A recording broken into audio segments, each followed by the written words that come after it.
Welcome to the Connector Podcast, an ongoing conversation connecting fintechs, banks, and regulators worldwide. Join CEO and founder Cohen van der Hooydonk as you learn more about the latest available trends and solutions in the markets. Welcome to another Connector Podcast, and today I've got with me Emmanuel Daniel, a very, very special guest, normally from Singapore, but today in Shanghai. Can you introduce yourself? Welcome to the podcast. Hey, Kun. Very happy to be on your podcast. I'm Emmanuel Daniel. I'm the founder of The Asian Banker, which today has become called TAB International because we're not just in Asia, we're in the Middle East, we're in Africa. And The Asian Banker and today TAB Global is very much a platform for the financial services industry to think about the future of the industry. I'm also the author of a great book on the future of finance called The Great Transition. The personalization of finance is here. And that's because I'm tracking a lot of the evolution of financial services to a high degree of personalization of the end user, which means that the institutions serving them, have to morph and understand how to be relevant to customers in an age with technology that disintermediates them. And that's and then I travel all around the world. I've been to 141 countries, working towards the 196. But as I do that, I go out looking for innovations and transformations that I can cover, both in my writing and in podcasts like this. Oh, brilliant. And what really caught my eye, and maybe it's exactly the reason why you're in China today, in one of your keynotes, you mentioned AI and immortality in the year of the snake. And you talked about... It is the year of the snake. It's the year of the snake. So you talked about AI as a mystic force. Can you enlighten us a little bit more? What did you mean by mystic force? It's so interesting, Cohen, that you should pick up on that one. Of all the speeches that I've given, I enjoy the ones that I explore, society, civilizations, and cultures around the world. And in that particular speech, what I was doing was, it was the beginning of the year of the snake in that speech. So, and so I used the occasion, and because I come from Asia, which is from Japan to Australia, many of the Chinese related cultures, Japanese, Korean, Chinese, Vietnamese, this is the year of the snake for them. So then what I did was I researched into snake mythologies, and then I found to my great interest that whether it was the original snake mythology started with the Egyptians and also the Sumerians, the story of Gilgamesh, and the common theme throughout human civilization on snakes is how humanity aspired for immortality and power, but were cursed with to exchange immortality with renewal. And in all of these cultures, they use the excuse of the snake having to shed its skin to continue growing and living as a euphemism for humanity being denied the potential of being immortals with the ability to renew themselves, and the relevance to what we're going through today, and the fact that my audience at that point in time were many different industries, people considering the impact of AI in society as a whole. And today we do worry that we may have created a monster that's going to be larger than us. It's going to render us ineffective. It's going to be a monster that we can't control. And AI has the potential of turning us into gods, which is what humanity has aspired to For many, for many years. from the very beginning, of Hmm. civilization. And what the mythologies teach us is that we've been denied this immortality. The story of Adam and Eve, if you eat of the fruit, the tree of the fruit of knowledge, you will become like God. That's actually the phrase in the book of Genesis. And when the gods themselves cursed humanity, they relate us down to the ability to renew ourselves and through that become like gods, but but deny us the opportunity or the ability to reach immortality. And so the corollary that I was building in Hmm. that speech was that we have certain um, limitations built into humanity, whether it's in our society or the nature of human beings, that as we aspire to the power of knowledge that is now possible in AI, there will be a few triggers that will keep us from achieving what we like most, which is to become supreme beings ourselves. And we need to look out for these triggers that will limit us. One of the trigger is, of course, that we all die. We live in physical bodies that will eventually lose itself, and we die. And the other is that when we imbued with so much power, we have a ability to self-destruct. We have a ability to destroy ourselves. Things like that. Now, why are all these important? I think that what all of human society is Hmm. working on right now is how do we limit the power that has been unleashed through AI, and how do we target it? How do we control it? How do we control each other? And these are the Hmm. themes that are being built. New regulations are being put in place, in different markets. Regulations around the basic data that makes up AI, and then the governance regulation on what we should limit ourselves from doing, or to give ourselves scope and stuff like that. So a lot of work is taking place on all of these fronts, so that Hmm. AI will become a servant of humanity. It will not take a life of its own and become a demon that can destroy us. And when you look at it that way, then you begin to be able to understand what the governance structure should contain. Um, Hmm. and what should we aspire to, in order that we don't self-destruct in that way. So what I was doing there was I was taking mythologies on the most powerful, aspiration of mankind, of humanity in all cultures, which is immortality, and applying it to technology, and what it's doing to us today.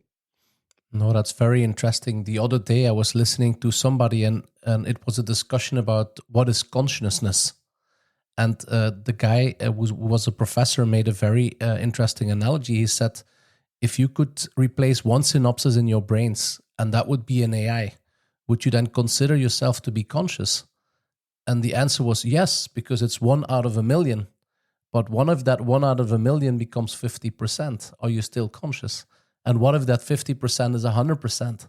So it was a very interesting discussion about AI and yeah, where the responsibility lies actually. But considering that you are so much in contact with banks and you talked about hyper personalization before, I think it's a very valid point to bring hyper personalization in relationship with fairness, bias mitigation, and compliance. So, what would be tips for you to give to a bank to deal with this? I think everything boils down to governance structures in institutions. And it's interesting that when I travel to different countries, I'm actually encountering different understanding of governance. Mm-hmm. If you take, for example, the big divide in governance between a European style governance or a British style governance with American style governance, the British style governance uh, tends to focus around it's called a principle-based approach to governance. In other words, you come up with a small set of key rules, and then all the regulation around it is kept open-ended in order to be able to make Flexible. decisions Yeah. based on principles. Mm-hmm. Whereas the American approach to governance is to throw the law book at the protagonist. So the Americans are what we call rules-based governance. And that is at a global level. Those are the two forms, the principal forms of governance, which is principles-based and rules-based. The Americans have sub rules for just about every imaginable, action, activity, and so on. They don't leave it to the imagination in that sense. But even then, that's exactly the approach that ends up, making lawyers very important to come out with, activities and structures which gets around the rules. And on the principles front, you're actually dependent on a legal structure that respects those principles. And then when they look at every case, every infraction on the principles, they go back to the principles to feed on it. So the English legal system, for example, which is based on case law, um, it it studies every Mm-hmm. activity and brings it back to the core principles. Um, and in that same way, every different country has a different approach. Like in China, for example, it's supposed to be rules based. The rules do exist, but the whole legal structure and the corporate structure in China has been at least since after the Cultural Revolution, on the basis of if it ain't broken, don't fix it. Let it go on, for whatever time that it can and can still go on. So, in that sense, Mm-hmm. I think that right now there's a lot of discussions around the world on ethics and so on. Not just AI. Before AI, were algorithms, right? And we've seen that in the platform economy where algorithms can influence entire societies to think in a certain way just by working on your bias and reinforcing your bias. And in AI that becomes even more caustic. So Mm-hmm. these are the social structures with which we are trying to figure out a way that works. And it's still open season. Like there are no answers just now.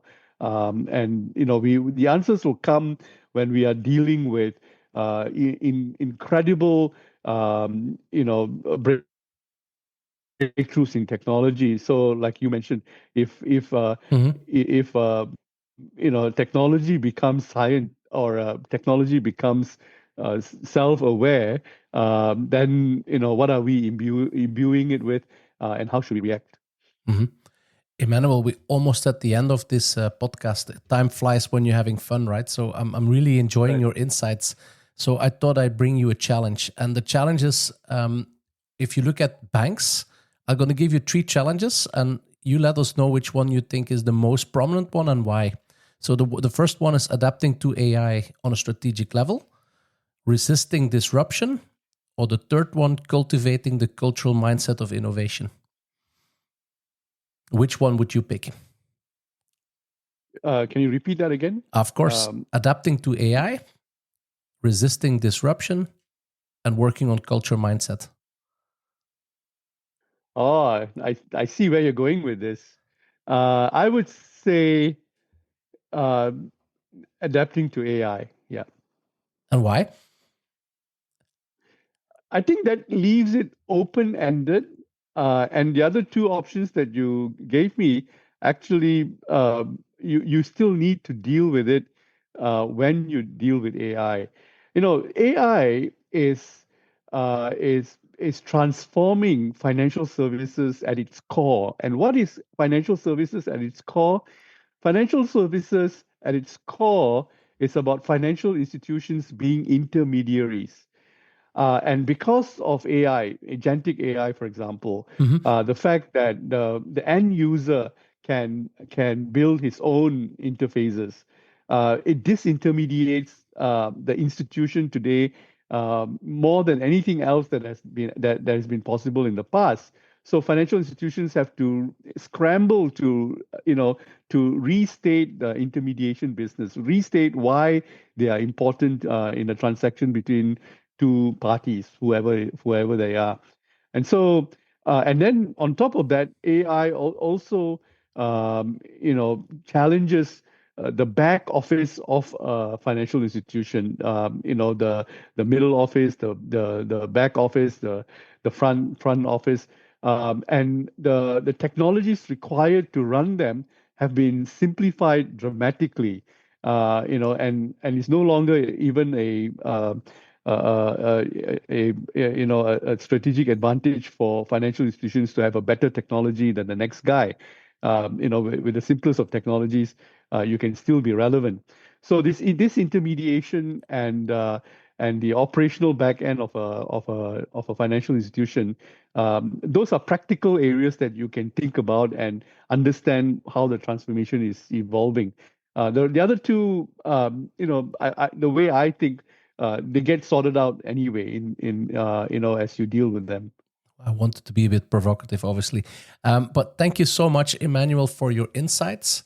If people want to talk to you and get in contact with you, who should contact you and how can they get to you? Well, anybody can, because I'm much more broader than just financial services now. And the best way is to go look up my blog page, which is my name, Emmanuel Daniel, in one word, with the two M's there. So it's emmanueldaniel.com. Great. Well, again, thank you for having you. Thank you also for the audience to stay tuned. And please stay tuned for more news out of the financial industry. Thank you so much. Thanks, Glenn. Thanks for listening to another episode of the Connector Podcast. To connect and keep up to date with all the latest, head over to www.jointheconnector.com or hit subscribe via your podcast streaming platform.